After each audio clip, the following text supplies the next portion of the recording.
Hello, my name is Zara and I'm the head of Project XDOT. As an investigative journalist group, we are committed to sharing the stories of minorities in Canada overcoming adversity. Specifically with this video, however, we are looking at racism within the Canadian workplace, as we believe that there's a lot of common misconceptions about the way in which race exists in Canada. For the most part, it appears as if a lot of the average white person or a lot of people of my age don't seem to think that these racial inequalities or injustices exist. So we're hoping to just kind of break those barriers and look into that today, as the sad reality for a lot of minorities is that their racism is faced every day, whether it be through microaggressions or unequal job opportunities, to simply just the way in which the laws are structured to fair minorities. We are aiming to unveil the ugly truth about the way in which this racism does affect people of color. This is our very first video. Honestly, we're so excited and we can't thank you enough. Also, thank you to everyone for your support so far, and it really means a lot from all of us. So just on behalf of the team, thank you.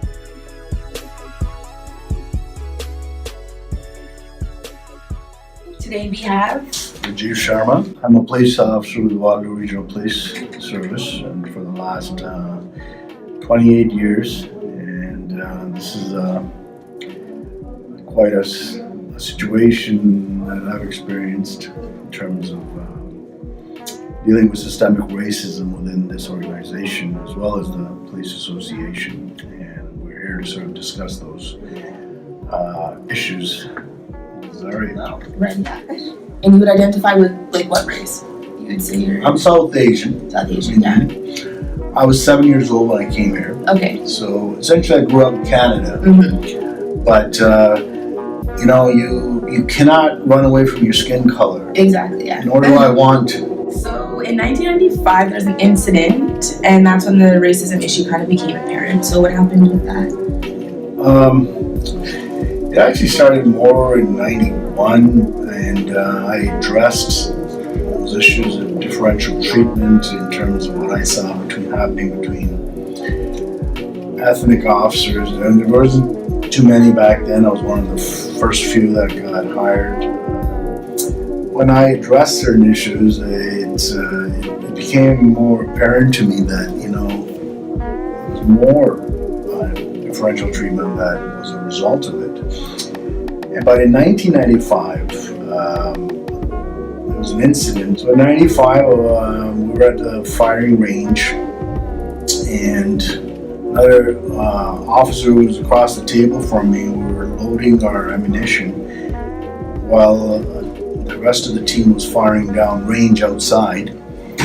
And he basically, as a prank, and unbeknownst to me, he fired a shot close to my feet to startle the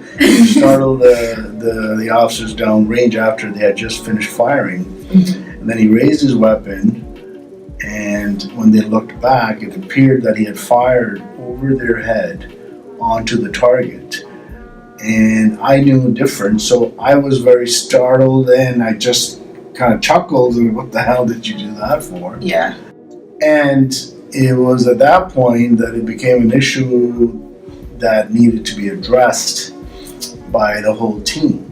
We're talking 1995, April, around that time, and everybody packed up, and this matter essentially was handled internally. There should have been an investigation for criminal charges for unlawful discharge of firearm, careless discharge of firearm, and so forth, or at least Police Services Act charges or discipline of that nature. Mm-hmm. Instead, there was none of that. He was removed off the unit, and because I was with him, I also was essentially pushed off the unit for just being with him.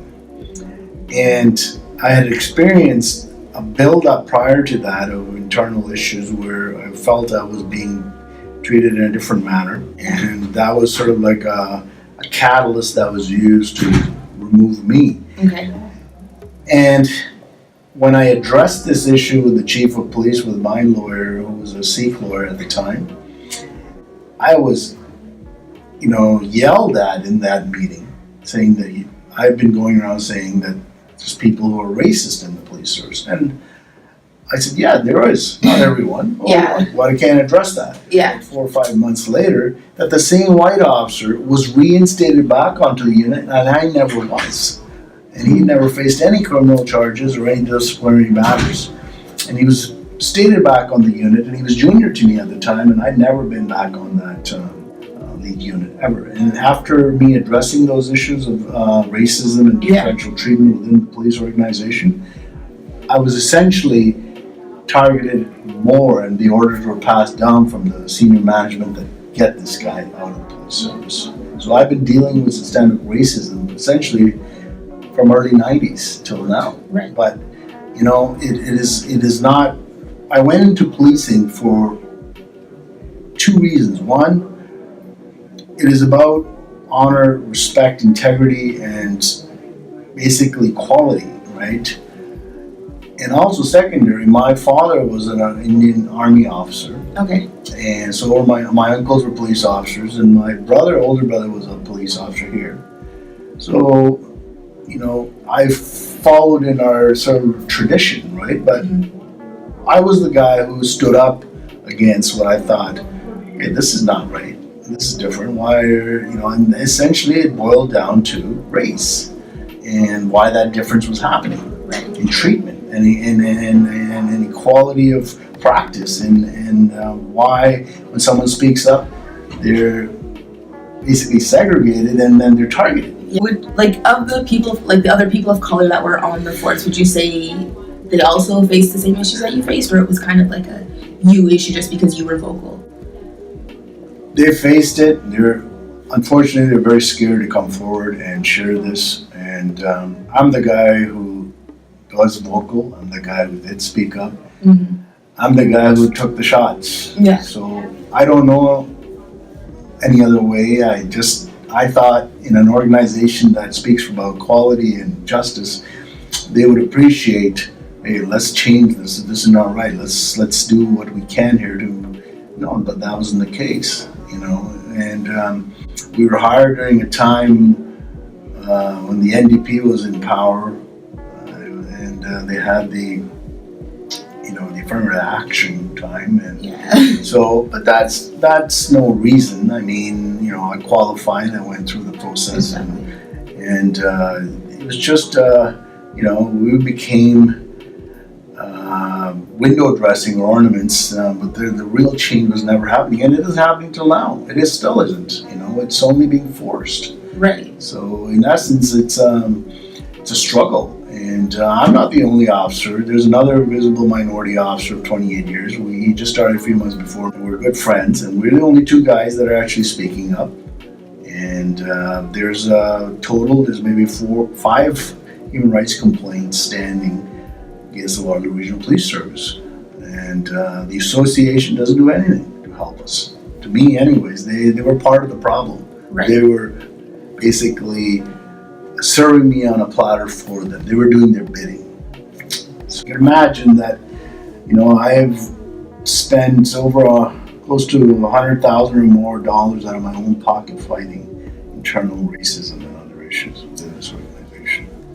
And I'm very tired. I bet. And we're going to like the whole human rights complaint. You filed one in 2004. So what happened with that? In 2004, the complaint was filed in November, and what had happened was I was addressing these issues, and the key officers on my platoon who were witnesses, Right. They were essentially silenced by the senior management and chief's office. They wrote out an email saying that do not talk to my lawyers who were trying to obtain statements in support of my human rights violations and allegations of racism, as well as they're basically intimidated into silence, and this through an email that was sent and said don't talk to the human rights investigators either unless you get permission from the chief of police. And the chief of police was in my complaint. Okay, so they wanted you to go to the person you were complaining about to like ask for like permission to go to the Human Rights Commission? Which wasn't going to happen because they were already going to be targeted. Exactly. They already knew that. Mm-hmm. So this was essentially an obstruction of justice. It is a criminal allegation I'm making, and I am going to be attempting to pursue charges on that through a private information, because the Human Rights Commission also they ignored crucial evidence, irrefutable transcribed taped evidence. Yeah. About officers being intimidated, saying we can't come forward, right? Like, we have families, and this is wrong. I know what they're doing to you, right? They're saying these things, and they're saying we're essentially being gagged. So I even sent that information, that transcripts, to the commission back then, and they ignored it. They didn't not even interview me or any witnesses to say, okay, what is the real issue here? They just took the evidence that they felt was important on a documentary level and said, oh, there's no discrimination here. So that complaint was dismissed in 2008. Yeah. So I returned to work in 2009, and all I got was reprisal after reprisal for filing that human rights complaint in the first place. And my human rights complaint had also gone public with other issues that were happening, because people from my community came out in rallying in support of me. And this was also during the time when they had laid these police act charges on me, and I was defending them, as well as I had a human rights complaint going on. So there's a lot of legal stuff that was happening. Right. And in 2007, the police act charges were withdrawn by them. They just hung over me for 3 years. They were withdrawn last minute because they were racially motivated, I believe. Okay. And they didn't want to proceed with them because some of the evidence that would come out is about obstruction of justice. It would be about differential treatment. We're talking about senior management.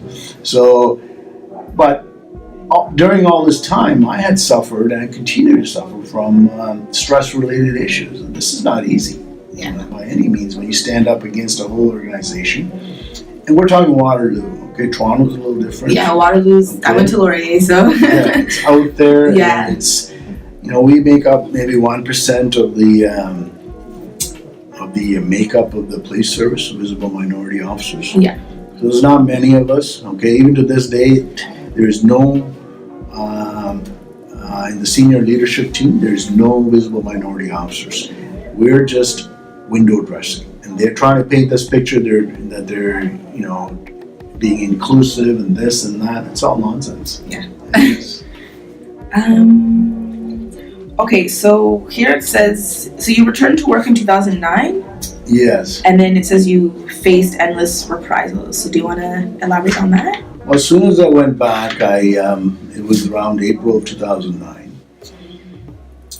And it was a medical reintegration due to the stress-related issues that have developed in my health, right? Okay. And they've been ongoing for a long time. So these are like specialists that I've dealt with in that field. And they said that there's reintegration and it has to be very closely monitored, but highly supported. It needs to be positive. As soon as I went back, they basically cut my pay. So I was able to work 2 hours a day. They only would pay me for 2 hours a day. When other white officers who were medically reintegrating were getting full 8 hours pay. And this was happening right in front of my eyes. There was a female white officer reintegrating, also for being off for stress-related issues. But she never faced police act charges during that time. She never had human rights complaint during that time. She simply was off. She went back to work and she got full pay. But my police association said, no, we're not supporting him. Whatever he works, he'll get paid for. And I had medical evidence supporting my position. Yeah. That was totally ignored. It was a total ploy for them to try to force me right out of policing. It was like starving you up. pushing, like waiting for you to quit type of thing. Yeah. That's right. Wow. So it says here, so February 2012 now, moving forward, you filed another human rights complaint. Yes. So what happened with that? I attempted to reintegrate from 2009 to 2011. And it was just one of the most difficult times of my life. Just reprisal after reprisal, threats of further pay cuts. They wouldn't listen to my specialists and the medical restrictions. Just didn't want to have anything to do with it. Like everything was BS to them, right? Right. It was just to force him out one way or another. So they cut my pay again in February of 2012. And they wanted me to go see one of their specialist doctors, right? After I've seen a whole number of other specialists. And there's a mountain of so-called objective medical findings to support my position and my condition. And no, they didn't want to buy any of it. They didn't believe it. You know, my doctors weren't good enough. Only their doctor was good, because they were buying that opinion essentially. Right. After they cut my pay, did this, I just had reached a point. I said, you know what, I'm going to have to file another human rights complaint. And that complaint is ongoing currently. Okay. And it's like a 5-year thing? Yeah, it's going on. But what I'm really disheartened about, and it's actually just plain old corruption and cover-up, is the right words, is the fact that the previous Human Rights Commission buried my first human rights complaint to protect senior police officials. The current Human Rights Tribunal, who's looking into my complaint, has taken a complaint that's so extensive and made it into a little seat. Basically, they have marginalized the complaint again to protect the senior management. So my complaint has been trivialized, and essentially they're saying, oh, this is that these issues, or they're out of time, or there's a timeliness issue, there's a statute of limitation of 1 year, right? Okay. Which is not true, because if you have a series of events that are connected and there's a chain of them, yeah, you can go back. And they're trying to, on a technicality, say, oh, it's out of time, this is a breaking chain. No, it's not. And you have to look at the Human Rights Code and the spirit of the human rights is to encompass holistically what has happened by the same people who have done these human rights violations, and the same victim.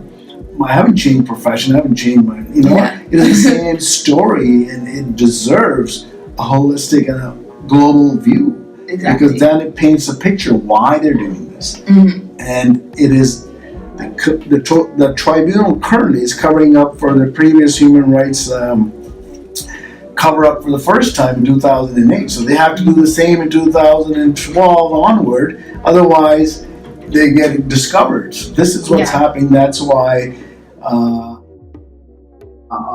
in January 22nd, we did a rally. And I clearly addressed it. It's on Facebook.